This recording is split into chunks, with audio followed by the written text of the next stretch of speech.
जय जगन्नाथ नमस्कार मु सनी स्वागत करुच्ची आपण मानकर अति प्रिय कार्यक्रम जीवन जिज्ञासार भावपूर्ण आसर को आज मन भितर जिज्ञासाटे जो जाग्रत होती केवल मोर नुह आम समस्त अनेक वीडियोस रे मध्य आमे देखि सारे जे शनि राशि चयन समय बहुत गुड़िए अशुभ घटी पारे तो विशेष करिकी मीन राशि शनि चयन होउथिबारु बेसी अशुभ घटियो बोली कुहा जाउछि। एहा केते दूर सत यह उपर आमे कौन करवा दरकार कौन समाधान रही से संपर्क में सविशेष समाधान रखापी संपूर्ण परदा हटापी आम सहित अच्छा आमर अति प्रिय ज्योतिर्विद एवं वास्तुविद पंडित चित्तरंजन महापात्र नमस्कार। नमस्कार जय जगन्नाथ। जमी कहूली समस्त को बर्तमान भयभीत करा जाउची विभिन्न वीडियोज आसुची तेबे आमे तार सत्यासत्य जानिया को चाहूँ। प्रकृत में मीन राशि को जदि शनि चयन होउचंती तेबे यह प्रकृत में कौन पृथ्वी को ध्वंस अभिमुखी नहीं जीवो? निश्चित भाव में आज्ञा आम अतीत भी मालिका लिखी आज्ञा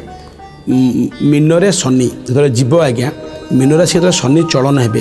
अर्थात आप हिसाब करूँ दीर्घ 30 वर्ष रु ऊर्ध्व पर मीन राशि की देखा आम बहुत दिन पर आम एक्जाक्टली 30 मिनट कैलकुलेसन कले बहुत आसब दिन पर शनि आसुँच मीन राशि की। तो निश्चित भाव में आप मालिका लिखी मीन शनि गले 22/5 मीन खेल बोली शास्त्र मालिका कहूँ आज्ञा किंतु आपण मैंने शुणी भी प्राय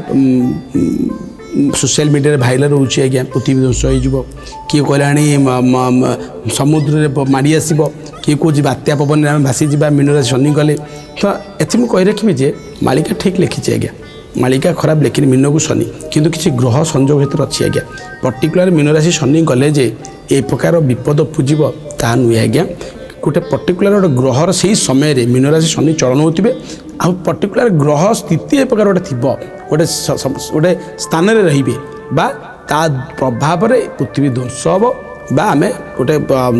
जो सब लिखी 22/5 मीन खेल ये सब जिन घटव किंतु सेमती संजोग होना जहाँ प्रभाव में आम जे मालिका लिखी सत कि आंशिक प्रभाव पड़ पारे मीन को शनि गले भयभीत विव्रत कि हे नहीं कौन सब आंशिक प्रभाव पड़े ता मत भी रखुची आम राज्य व देश पर कौन प्रभाव पड़ो निशाशक्त अवस्था जो निशा खाऊं से निर्भूत रहतु कहीं निशा कहीं गाड़ी चलैले दुर्घटना बढ़ रोड एक्सीडेंट गुड़ा बेसी समस्या सृष्टि कर चोरी डकैती बा लुंठन ये सब समस्या बढ़ी पारे। तो मैं कही रखी समस्ते कहीं शनि होते न्यायर दाता आ मत भी कही रखी मत भी मीन को शनि गले जो माने एक कार्य लिप्त अच्छा चोरी करवा लुंठन करवा क्या डकैती करवा क्या क्षति पहुँचवा से प्रकृत सजा पाइबे। ए समय मीन राशि शनि आसिले आप देखिए ए समय समझे एक्सपोज हे बाहर को आसबे वर्तमान को तो ये हूँ मीन राशि शनि गले प्रभाव पड़ो तत्सहित भूमिकंप गोटे शब्द आज्ञा अलरेडी आम 2025 मध्य फोरकास्ट भविष्यवाणी करें बहु कार्यक्रम मध्यम आम 2025 कार्यक्रम माध्यम भी तो भूमिकंपर संभावना बढ़ तो ठीक आंशिक सबु क्षेत्र नुहे प्राय जगार ओडिशार हो आम अलरेडी दिल्ली में स्टार्ट होगा पूर्व नूतन वर्ष आरंभ भी स्टार्ट होगा प्राय जगह भूमिकंप बढ़ी पारे मीन को शनि गले या सहित भी मुझे रखी आमर पाखापाखि आम निकटस्थ जेहेतु आम समुद्र पाखे चिलिका आम पाखे सब अच्छी आम जलाशय पाखे सब अच्छी तो निश्चित भाव में पानीर समस्या बढ़ तो बात्या बन्या टे हो पारे सेमती गोटे ध्वंसाभिमुखी नब ता आप विव्रत भयभीत हे ना तो निश्चित भाव से सतर्कता आम अवलम्बन करवा एसब अदिनिया वर्षा बढ़ी सब जिन कर पृथ्वी ध्वंस कहुच्छी मालिका कही ठीक किंतु मालिका मीन शनि गले जे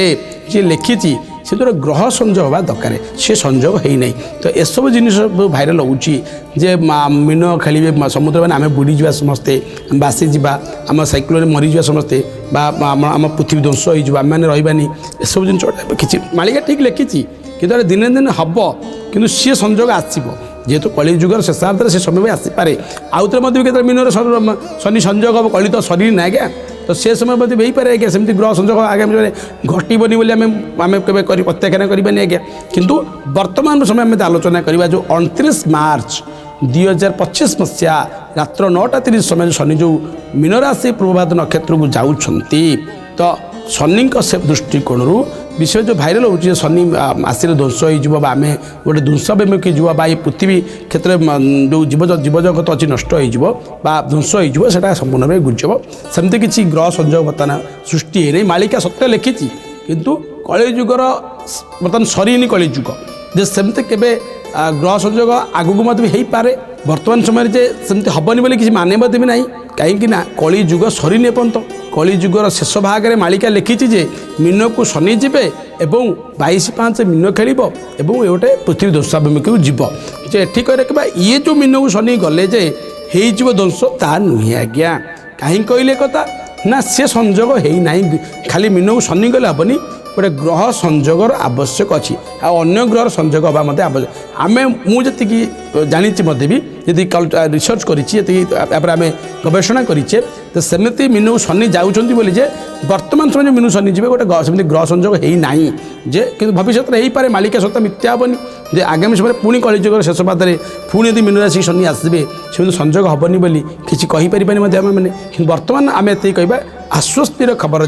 ଯେ ଏମିତି କିଛି ଯେଉଁ ଭାଇରାଲ୍ ହେଉଛି ବିପଦ ଯେଉଁ ହେବ ଯେଉଁ ସମସ୍ୟା ହେବ ସେମିତି କିଛି ହେବ ନାହିଁ, ବିବ୍ରତ ହେବେନି। କିନ୍ତୁ ମୁଁ ସମସ୍ତଙ୍କୁ ପରାମର୍ଶ ଦେବି 29 ମାର୍ଚ୍ଚ 2025 ମସିହା ରାତ୍ର 9:30 ସମୟରେ କିମ୍ବା ତା ପରଦିନ ଆମେ ପ୍ରଭୁ ଜଗନ୍ନାଥଙ୍କ ପାଖରେ ପ୍ରାର୍ଥନା କରିବା ଏବଂ ଶନି ଭଗବାନଙ୍କ ପୂଜା ଅର୍ଚ୍ଚନା କରିବା ଏବଂ ସମସ୍ତେ ସେଦିନ ଆମିଷ ଭକ୍ଷଣ କରିବା ନାହିଁ ଏବଂ ଭଗବାନଙ୍କ ପ୍ରତି ମନ ରଖିବା ଓ ପୂଜା ଅର୍ଚ୍ଚନା କରିବା, ଟିକିଏ ଶନିଙ୍କ ଆରାଧନା କରିବା ବା ଶିବ ମନ୍ଦିର ଦର୍ଶନ କରିବା। ଏସବୁ କଲେ ଆମ ପାଇଁ ଆମ ପରିବାର ପାଇଁ ଶନି ଚଳନ ଶୁଭଦାୟକ ରହିବ। ଦର୍ଶକମାନଙ୍କ ମନରୁ ଏତେ ବଡ଼ ସଂଶୟଟିକୁ ଦୂର କରିଥିବାରୁ ବହୁତ ବହୁତ ଧନ୍ୟବାଦ।